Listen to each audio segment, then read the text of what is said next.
ఓం సదాశివసమారంభాం వ్యాసశంకరమధ్యమాం అస్మదాచార్యపర్యంతాం వందే గురుపరంపరాం.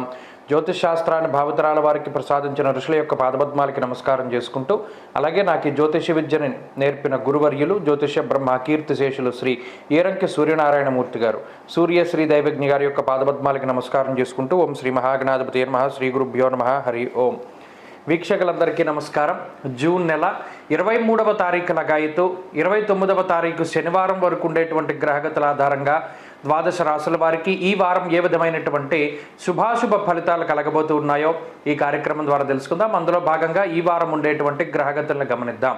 ముఖ్యంగా ఈ వారంలో శుక్రబుధ రవులు మిథున రాశి యందు, వృషభమందు గురుడు, మేషరాశి యందు కుజుడు, మీనమందు రాహువు, అలాగే కుంభరాశిలో శనేశ్వరుడు. వారం చివరిలో బుధ శుక్ర గ్రహాల యొక్క మార్పు ఉన్నది.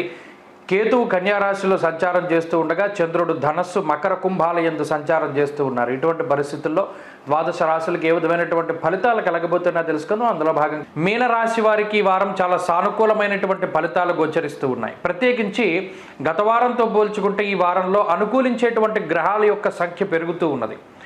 చతుర్థ స్థానమందు ఉన్నటువంటి శుక్రుడు, బుధుడు, అలాగే ఈ వారాంతంలో కూడా పంచమ స్థానంలోకి గ్రహాలు మారుతూ ఉండడం, వారం పొడవునా కూడా పూర్తి స్థాయిలో చంద్రబలం ఉండడం, ఇటువంటి అంశాలన్నీ కూడా ఈ రాశి వారిని ఎక్కువగా ప్రభావితం చేస్తూ ఉన్నాయి. ప్రత్యేకించి పంచమ స్థానంలోకి ఎప్పుడైతే గ్రహాలు వెడుతూ ఉన్నాయో వారం చివరిలో ఆలోచన ధోరణిలో మార్పు వస్తుంది. ఇప్పటి వరకు సమస్యని చూసినటువంటి దృక్కోణం ఒకలా ఉంటే ఈ వారంలో మరొక కోణం నుండి ఆలోచన చేస్తూ ఉంటారు. ఆలోచన తీరులో మార్పు వస్తుంది, వ్యవహార శైలిలో మార్పు వస్తుంది, ప్రవర్తనలో మార్పు వస్తుంది. ఇలా మార్పు చెందినటువంటి విధానం చాలా గొప్పగా ఉంటూ గొప్ప ఆలోచనలు చేసుకుంటూ మంచి ఫలితాలతోటి ముందుకు సాగుతూ ఉంటారు. కొన్ని ఆర్థిక ఇబ్బందులు, కొన్ని మాటకి సంబంధించినటువంటి పట్టింపులు, సమస్యలు, కుటుంబపరమైనటువంటి ఇబ్బందులు, ఆరోగ్యపరమైనటువంటి సమస్యలు ఇవన్నీ కూడా ఉన్నా కూడా పైకేవి కనిపించకుండా మీ పనులపై మీరు దృష్టి సారించగలుగుతారు. మీ వ్యవహార శైలికి భిన్నంగా మీ ప్రవర్తన ఉండబోతూ ఉన్నది. అయితే వ్యాయామానికి కానీ లేదా శరీర పోషణకి కానీ అంత సమయం దొరకదు. కాలాన్ని అతిక్రమించి భోజనం చేస్తూ ఉండడం, కొంత తీరిక లేనటువంటి సమయాన్ని గడుపుతూ ఉండడం ఇత్యాది విషయాలలో కొంత నిమగ్నమవుతారు.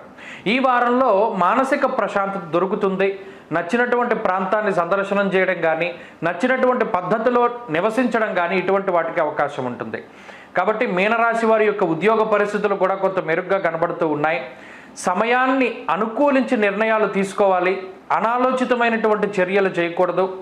ప్రత్యేకించి ఆకస్మికంగా ఏ నిర్ణయాన్ని కూడా తీసుకోకూడదు. కోపంలో కానీ బాధలో కానీ నిర్ణయాలను వ్యక్తం చేయకూడదు, మాట మాట్లాడకూడదు.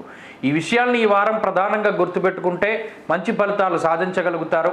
ఉద్యోగ వ్యాపారాల్లో మెరుగైనటువంటి ఫలితాలు ఉన్నాయి, కుటుంబంలో మెరుగైనటువంటి ఫలితాలు ఉన్నాయి. అలాగే విద్యార్థులకి గ్రహస్థితి బాగున్నది. స్త్రీలకు ప్రత్యేకించి ఈ గ్రహస్థితి మానసికమైనటువంటి సౌఖ్యాన్ని ఇస్తూ, ఆరోగ్యాన్ని ఇస్తూ ఉద్యోగ వ్యాపారాలలో కొన్ని ప్రత్యేకమైనటువంటి అవకాశాలని ప్రసాదిస్తుంది. జీవిత భాగస్వామితో ఉండేటువంటి సమస్యలు తగ్గడం, సంతానం యొక్క సమస్యలు తగ్గడం లాంటి అంశాలన్నీ కనబడుతూ ఉన్నాయి. మీనరాశి వారి ఈ వారం మరింత అనుకూలమైనటువంటి ఫలితాలను సాధించడానికై విఘ్నేశ్వరుని యొక్క ఆరాధన చేస్తూ ఉండడం చెప్పదగినటువంటి సూచన. ఈ వారంలో కలిసి వచ్చేటువంటి రోజు బుధవారంగా చెప్పవచ్చును.